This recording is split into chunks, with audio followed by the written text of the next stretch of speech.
का बहुत बहुत स्वागत है। तो आप कैसे हैं आप सभी? आइए बात करते हैं यूपी पुलिस के फिजिकल के बारे में। जी हाँ, अगर आप नए हैं तो आप हमारे चैनल को सब्सक्राइब कर लीजिए तथा इस वीडियो को ज़्यादा से ज़्यादा शेयर कर दीजिए। आज की इस वीडियो में हम बात करेंगे यूपी पुलिस के जो फिजिकल हो रहा है उसके बारे में। फिजिकल कैसे हो रहा है और किस तरह का डॉक्यूमेंट वेरिफिकेशन है, कितने परसेंटेज पास हो रहे हैं, सब कुछ इस वीडियो में हम डिस्कस करेंगे। तो मैं आपको बता दूं कि इस चैनल पर आपको जॉब रिलेटेड सारी नोटिफिकेशन मिलने वाली है।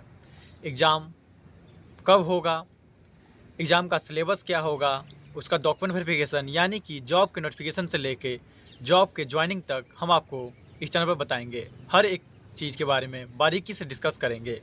तो आइए आज का इस वीडियो को हम शुरू करते हैं।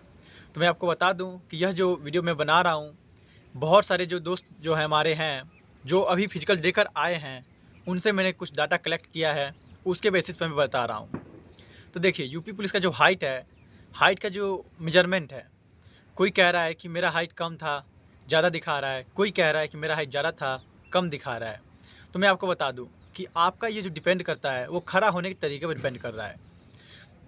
जानते हैं क्या होता है? जैसे कि मान लीजिए मुझे खड़ा होना है, तो कुछ लोग बंदे क्या करते हैं, ऐसे कर देते हैं। ऐसे करने से क्या होता है कि जो आपका ये पोर्शन है, जहाँ पर जो मेजरमेंट का स्केल आता है, वो पीछे मतलब नीचे चला जाता है और आपका ये वाला पोर्शन ऊपर हो जाता है। जिससे दिक्कत क्या होती है कि आपका हाइट कम आएगा। अगर आप एक नॉर्मल तरीके से खड़े होंगे तो आपका जो हाइट है वो परफेक्ट आएगा। लेकिन दिक्कत क्या है कि हम क्या करते हैं, थोड़ा सा अपने आप को हाइट बढ़ाने के चक्कर में हाइट घटा देते हैं और फिर क्या कहते हैं कि हाइट कम आ रहा है। एक्चुअली देखिए, हाइट का जो मेजरमेंट है कहीं कहीं डिजिटल तरीके से होता है। जैसे मान लीजिए डिजिटल का जो स्केल है वो इस पॉइंट को टच करता है। अगर मान लीजिए आपके पास बाल हैं तो आप बाल अभी मत कटवाइए, क्योंकि बाल जो है वो भी कुछ सेंटीमीटर मतलब पॉइंट में तो कुछ बढ़ा ही देता है। जो मेजरमेंट का स्केल है वो इस तरीके पर आता है। अगर मैं इस तरीके से रहूँ तो थोड़ा सा ये पोर्शन ऊपर उठता है, लेकिन अगर आप थोड़ा ऊपर ऐसे कर लीजिएगा तो आपका ये पोर्शन तो ऊपर गया, लेकिन जो मेजरमेंट का जो स्केल है वो क्या होता है, जहाँ पर मेजर होने वाला है, जहाँ पर हाइट आपका मेजरमेंट होगा, इस वाले पॉइंट से हाइट मेजर होता है। ये वाला पॉइंट क्या हो जाता है, वो डाउन चला जाता है, नीचे चला जाता है, जिसके कारणवश आपका हाइट क्या होता है, कम आता है। तो आप हाइट के लिए आप अपने आप को एक अच्छे तरीके से आप थोड़ा सांस लीजिएगा। सांस लेने से क्या होता है, थोड़ा सा आपका जो बॉडी है वो ऊपर की ओर उठता है। तो आप थोड़ा सांस लेकर आप अपने आप को थोड़ा सा एक अच्छे तरीके से खड़े होंगे तो आपका हाइट परफेक्ट आएगा। अगर आपका हाइट यूपी पुलिस के लायक है तो आप उसमें सेलेक्ट हो जाइएगा। लेकिन हाँ, कहीं कहीं हो रहा है, किसी को कोई बोल रहा है कि मेरा हाइट कम आ रहा है। देखिए, हाइट कम आने का कारण है कि आप उस वक्त जो दिमाग है ना, प्रेजेंस ऑफ माइंड, उस पर डिपेंड करता है कि आप किस तरीके से अपने आप को खड़ा करते हैं। अब बात करते हैं चेस्ट के मेजरमेंट की। तो देखिए, हाइट के बाद चेस्ट मेजरमेंट होता है। चेस्ट का मेजरमेंट जो होता है इस पॉइंट से होता है। तो आपका जब चेस्ट मेजरमेंट किया जाता है तो आप जो है एक बार जाने से पहले पुशअप लगा लीजिए। पुशअप लगाने से क्या होता है कि आपका जो बॉडी है वो वार्म अप हो जाता है और आपका चेस्ट जो है तो ऑटोमेटिक थोड़ा सा वो जो फुलाव कहते हैं, जो 5 सेंटीमीटर का जो फुलाव है, वही 5 सेंटीमीटर का जो फुलाव है वो भी आ जाता है। अगर 5 सेंटीमीटर का अगर फुलाव से कहीं कहीं ऐसा हो रहा है कि 4 सेंटीमीटर का फुलाव भी हो फिर भी उसे पास कर दे रहे हैं, ये तो टोटली डिपेंड कर रहा है जो चेक कर रहा है उसके ऊपर। तो आप ऐसा ना माने कि हाँ 4 सेंटीमीटर फूल गया तो मैं पास हो जाऊँगा। आपको 5 सेंटीमीटर फुलाना ही फुलाना है, इसमें डाउट नहीं रखना है। तो आप उससे पहले आप कुछ खा पी लीजिए, कुछ केला वगैरह जो है, जाने से पहले 2-4 दिन पहले आप केले वगैरह खा कर जाइए। थोड़ा 2-4 दिन पहले पुशअप लगाइए। पुशअप लगाने से क्या होता है कि आपका जो बॉडी का है, वो जो चेस्ट है, चेस्ट थोड़ा-सा तो एक्सटेंड कर ही जाता है और आप चेस्ट में भी पास हो सकते हैं। रही बात रनिंग की, तो वो तो आपके ऊपर है, रनिंग। जी हाँ, अगर आप रनिंग है अच्छा करते हैं तो आप रनिंग तो आराम से क्वालीफाई कर लेंगे जब भी रनिंग होगा।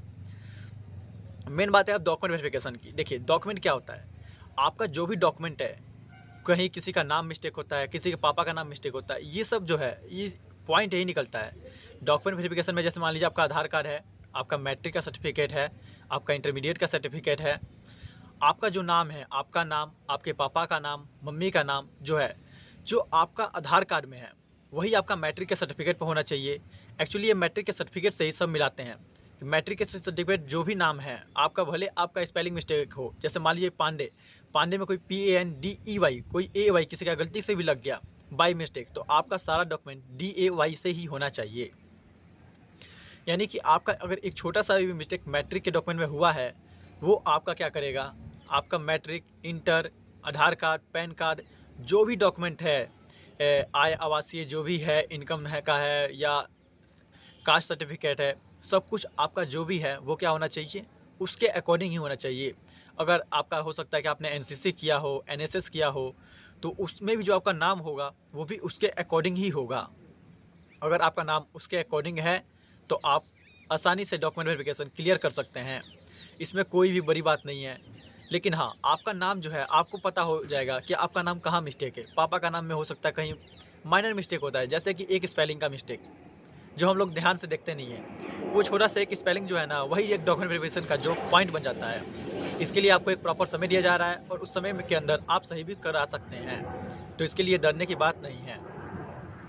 तो ये रही आज का इस वीडियो के बारे में, हमने आपको बता दिया आपका हाइट का मेजरमेंट कैसे हो रहा है, आपका चेस्ट का मेजरमेंट कैसे हो रहा है, आपको डॉक्यूमेंट वेरिफिकेशन में क्या करना है, क्या नहीं करना है, हमने सब कुछ आपके इस वीडियो में डिस्कस किया है। तो बने रहिए इस चैनल पर, और अगर आपको कोई भी डाउट हो तो कमेंट बॉक्स में पूछिएगा, हम आपको रिप्लाई कर देंगे। और मैं बता दूं लास्ट में कि कितने परसेंट जो हैं वो पास हो रहे हैं, तो मैं आपको बता दूं ऑलमोस्ट 20% फेल कर ही दे रहे हैं वो लोग। मतलब सब कुछ मिलाकर, डॉक्यूमेंट मिलाकर, फिर जो कुछ भी है सबको मिलाकर लगभग 15 से 20% तो डाउन हो ही जा रहा है। तो आपको 80% के अंदर आना है, ना कि 15 से 20% जो बाहर हो रहे हैं। क्योंकि आपने इतना मेहनत करके एग्ज़ाम क्लियर किया है, तो आपको वर्दी मुबारक होनी चाहिए। तो एडवांस में हैप्पी न्यू ईयर सभी को, और चैनल को सब्सक्राइब कर दीजिए और सभी के पास शेयर कर दीजिए। धन्यवाद।